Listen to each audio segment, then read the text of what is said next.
Marshal has agreed to your plan. Ha! Of course he has. I didn't doubt you for a moment, dear boy. Rutherford is accompanying him back to your manor in Port Isolde as we speak. They will await your return there. As will one other. One other? Who, exactly? Lord Havel was concerned that even if he could get the realm's armies to agree to an accord, he might not be as successful in convincing those with political power.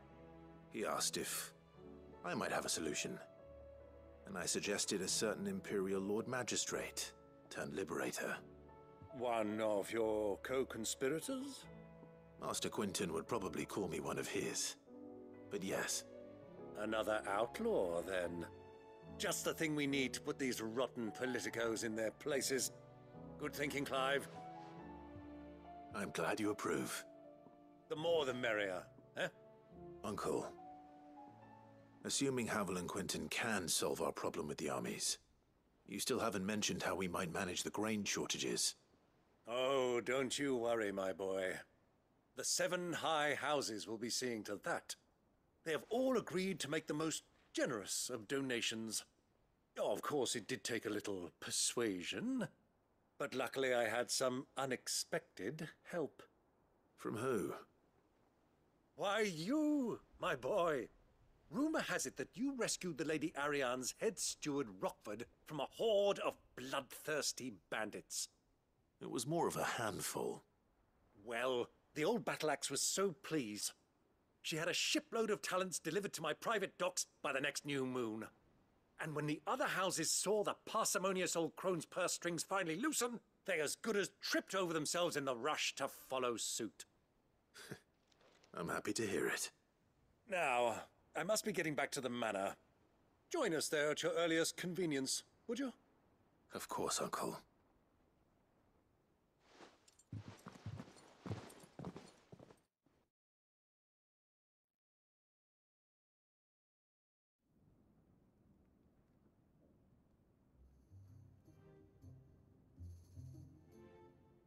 And how, pray tell, will we get that grain to the capital if the roads are still overrun with Akashic? You'll find another bloody road. I only have so many men, and I'm not about to send them headlong into an ether flood. That is, unless you'd have them turn as well. Well, I'd certainly eat less. Says the man with a belly bigger than a band of curls. My soldiers actually need their rations. Without any food to keep them going, they'll be dead even before you've sent them on your fool's errand. If I may, gentlemen, perhaps I might suggest an alternative approach. Though supply routes are indeed disrupted, there is no shortage of ships. Indeed, they bob away in every bay from here to Randalar, awaiting a safe haven. Allow them to make port and fill their bellies full of grain. And once those who crowd the cities are fed, ferry the displaced back to the countryside to work the fallow fields. But I'm sure that you wish to continue your discussion. Forgive the interruption. 2 such firm friends as yourselves need no help from the likes of me. Rutherford spoke fondly of the great bond between you. Us? Friends? I can't stand the man! Clive, I'm beginning to question the quality of the company you keep. And what kind of company were you expecting him to keep? The man's a criminal! Criminal? How dare you? You are not fit to breathe the same air as this fine, upstanding young gentleman. Upstanding? He calls himself Sid the Bloody Outlaw! Once more onto the breach.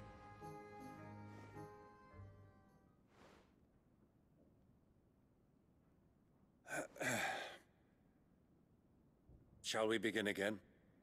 What we seek here is not to create a new nation, nor to claim the thrones of those that already exist. We wish simply to bring stability to the realm that mankind might weather the current storm.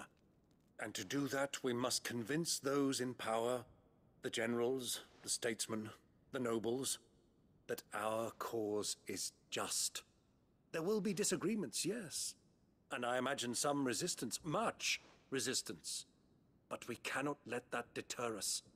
If we show them the path, show them that we walk it ourselves, then I am confident they will follow. The fate of the world lies in my nephew's hands, but the well-being of her people lies in ours. And we must not squander the chance that Clive has given us. Uncle Byron, Now, with that settled, let's move on to the signing of the Accord. For what great moment in history hasn't been accompanied by a little ceremony?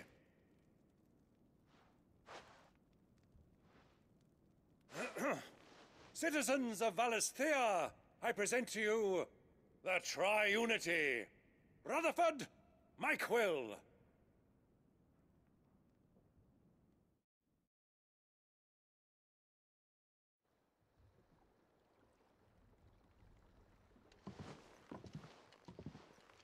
Well, my boy, the stage is set. that it is. This is the role you were born for. Now I ask only that you trust in the talents of your supporting cast. We shall play our parts to the best of our abilities, that you might have the opportunity to shine. The realm needs its Sir Crandall, and there is no better Crandall than you, Clive. I want you to keep this signed accord as proof of our faith in you. I will. Thank you, Uncle.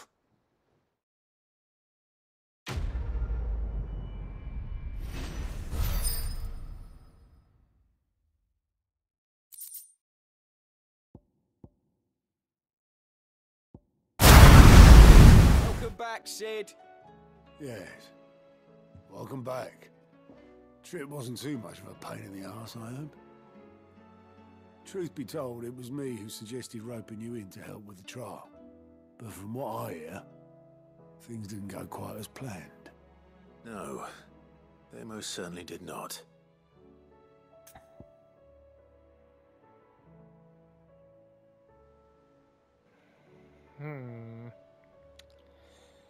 You know,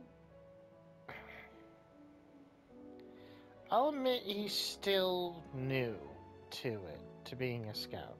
I mean, Gav has had years to perfect his, stealth and, planning for, getting useful items and information.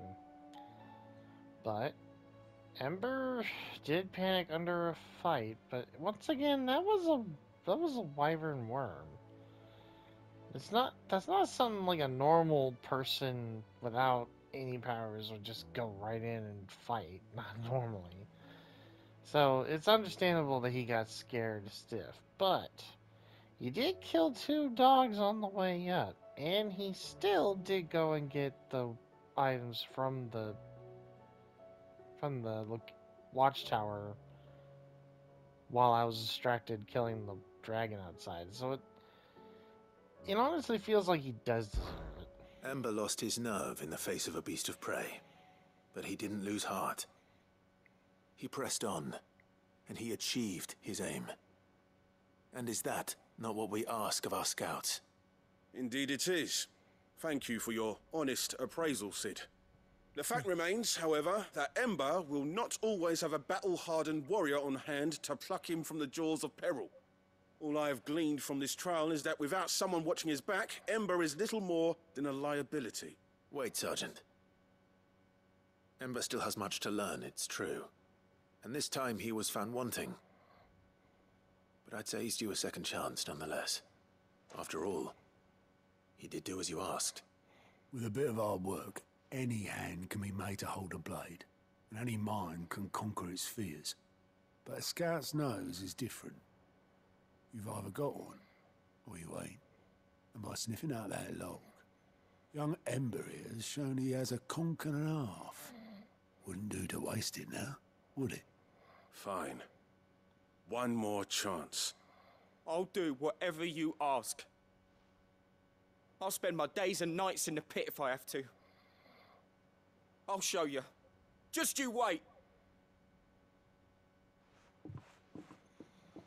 Daft as a brush, that one. But his heart's in the right place. Just like someone else we know. And if you ask me, we've been leaning on him for far too long. That time the curse breakers took some of the weight off his shoulders, I reckon. It couldn't hurt. Just don't tell Gav I said so, will you? I won't have him thinking he's been hard done by. Next thing you know, he'll be asking for a day off. Chance would be a fine thing. Back to work. Forgive me, Sid. This did not play out as I expected. Things rarely do these days. But that's why we need men like Ember more than ever. Men who can make the best out of a bad situation. Remember that. I will, Sid.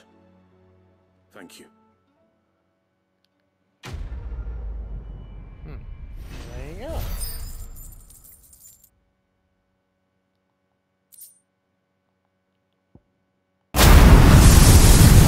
Vivian, I read your note, and I'd be happy to help you find the book you're looking for.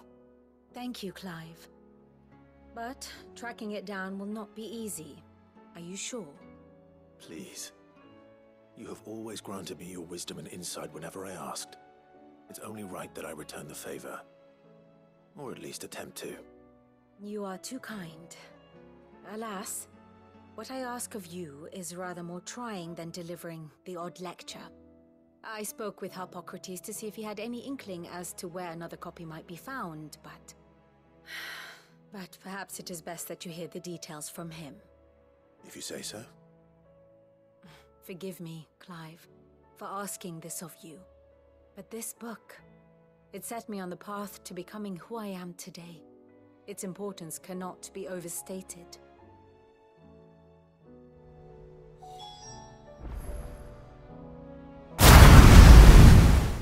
Harpocrates. There's something I need to ask you. I've been charged with locating a book called From a Distance. Then you seek a rare gem indeed. One whose name I had not thought to hear from your lips. You've been talking to Vivian. Right as always. But she didn't seem keen to tell me very much. I take it she didn't like what you had to say. And yet I gather it did naught to dissuade her. Clive, if the young professor has tasked you with obtaining a copy, I fear she asks the impossible. The executors would not allow it. The executors? Coveters of Secrets. A clandestine organization committed to the collection and intenebration of forbidden texts and technologies. One such text being the tome Vivian seeks, chronicling as it does the true history of the enslavement of bearers. A tale which could overturn the established order were it ever to become widely known. Or, so rumor has it. I've never actually read the thing, or even set eyes on it for that matter. How is it that I haven't heard of this organization? Why, secrecy is the executor's watchword. They lurk in the shadows, emerging only to seize that which must be seized, be it books, inventions, or people, before disappearing again, leaving nary a trace. Which would explain why Vivian's copy was snatched from her grasp not long after she found it. By the hand of the executors, yes. But what drives them? Self-interest or ideology? A fine question. Sadly, all that is known of the executors can be recounted in a single breath. You may just as soon ask me of their origins, numbers, or the identities of their leaders. Any answer I give would be pure speculation. Then my hunt was doomed from the first. What was Vivian expecting? That I'd pluck it from thin air? Not from thin air, no. From ash. Rumors of the executors are rife among the scholars of Storm, but rather less so across the strait. I have a friend. Well, I had a friend in the village of Garnick, a collector of rare tomes, upon which subject we would oft correspond. Alas, I have heard naught from him since the skies fell dark. And no doubt he too has turned. But though he did not mention it by name, It is possible that a surviving copy of From a Distance yet rests upon one of his many shelves, quietly awaiting discovery. If you were, by some chance, able to save even a single book from the poor man's library, I know his soul would rest easier. Very well. When I next find myself in Waloed, I'll be sure to pay Garnick a visit.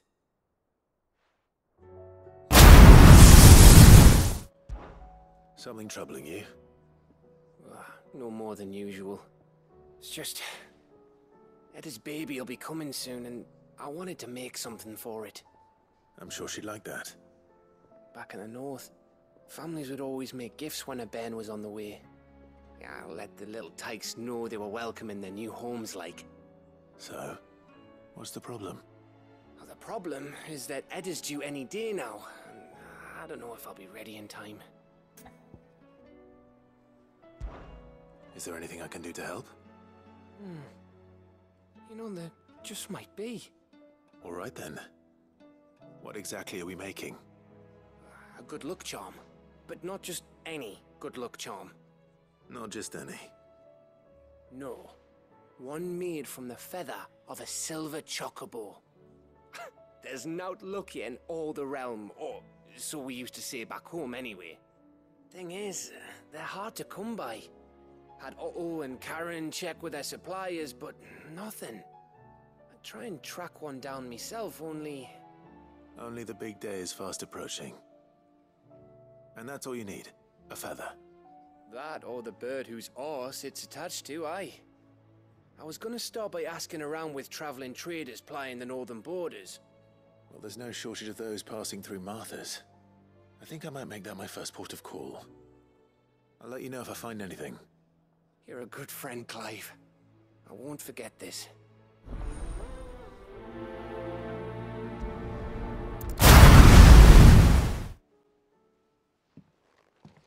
Pining for something, boy. What is it? What do you see out there?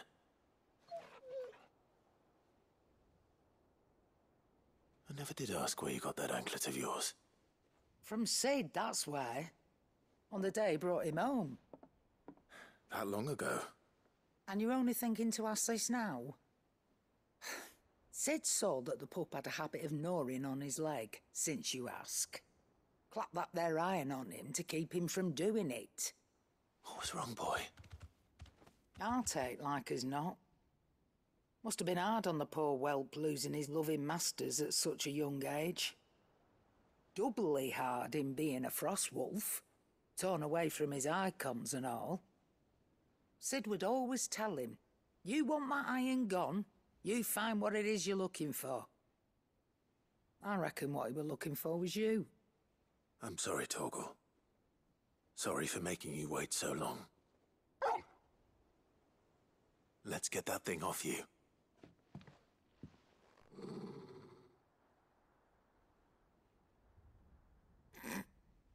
Doesn't sound like he wants it off.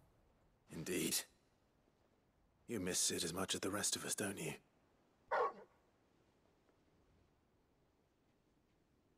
You want me to go with you somewhere?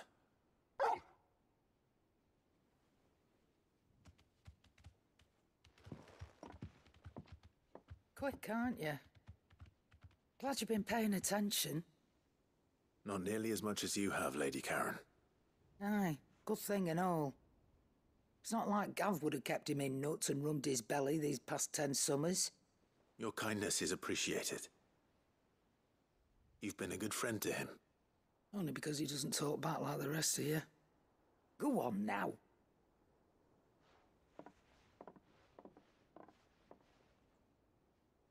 Where to then, Torgal? Where are you taking me? I'm going to need a little bit more than that, boy. Do you have a better hint for me? Unless... you've already given me one. Back on the rear deck, you were looking west, toward Rosaria.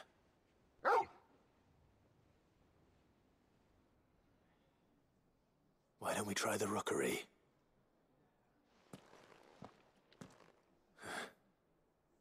I haven't been to the island in almost 20 years. To Port Isolde, then. Fingers crossed the old mooring is still there.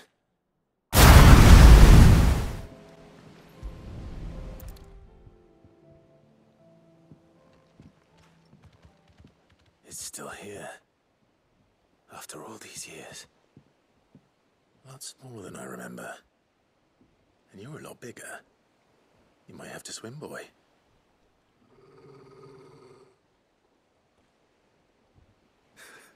I wasn't being serious. You two go on without me. I doubt that boat will hold a third. If you're sure, we won't be long. Hop in, boy.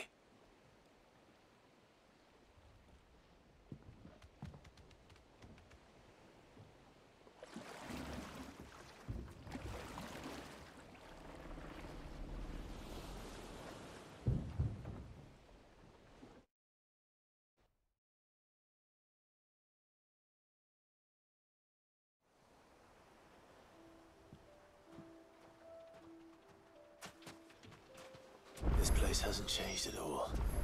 The rookery's right through those trees. Come on. Race you there? I bet I could still beat you.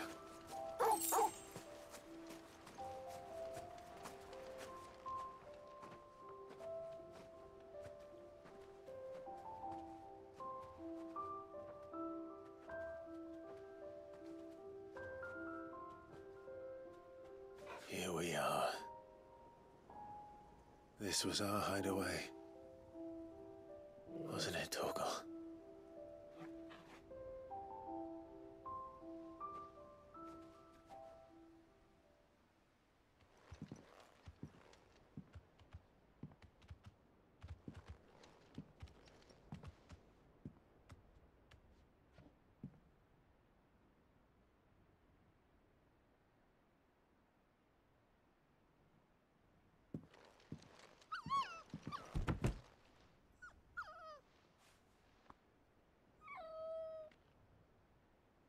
Coming here helped me to forget who I was. Or wasn't. Prince, shield. Son his mother could love. Had I been any one of those things? Perhaps.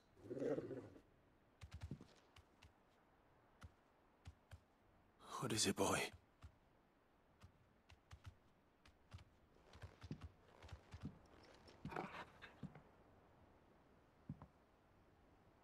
This is all from the castle. And Phoenix Gate. Did you bring these here?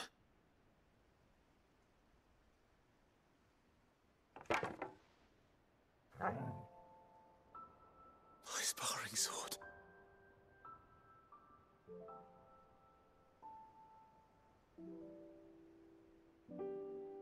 Well, well. You never stopped looking for me, did you, boy?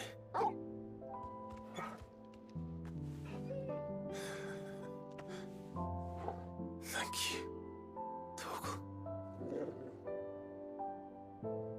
For never giving up. For never forgetting.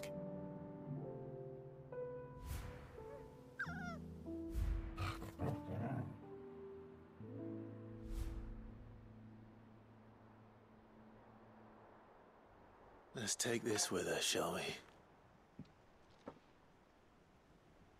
So I don't forget either.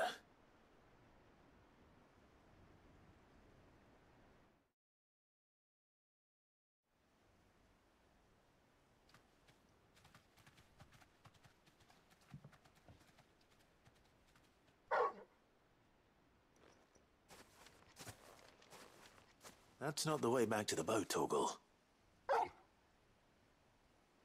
All right. I'm coming.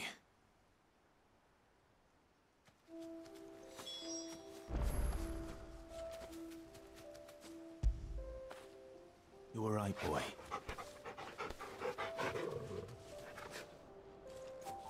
I think I know where we're going.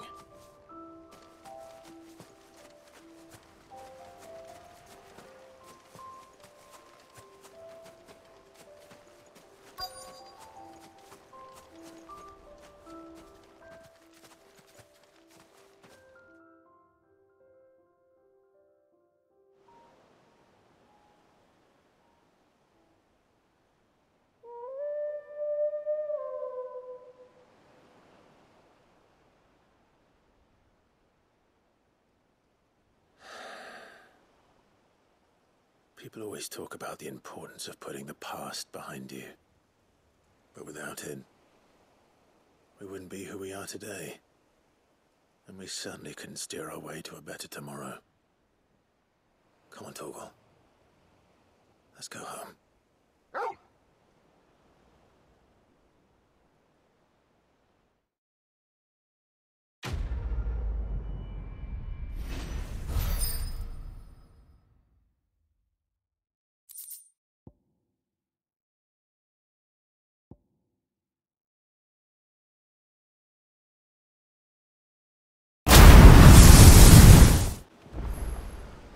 Sorry for the wait.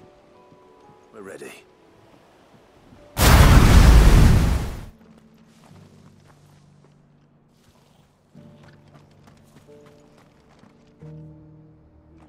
Excuse me. I'm looking for something. Oh, well, then I'm your man. A silver chocobo feather. Oh, or maybe not. Though you're not the first to mention the bird around here. There was a man stopped by the rest not long ago, claiming he was attacked by a silver chocobo, near some gutted hovel not far from Eastpool. Most took him for a braggart and a liar, but who knows? Perhaps there was some truth to his tale. We'll see. Thank you.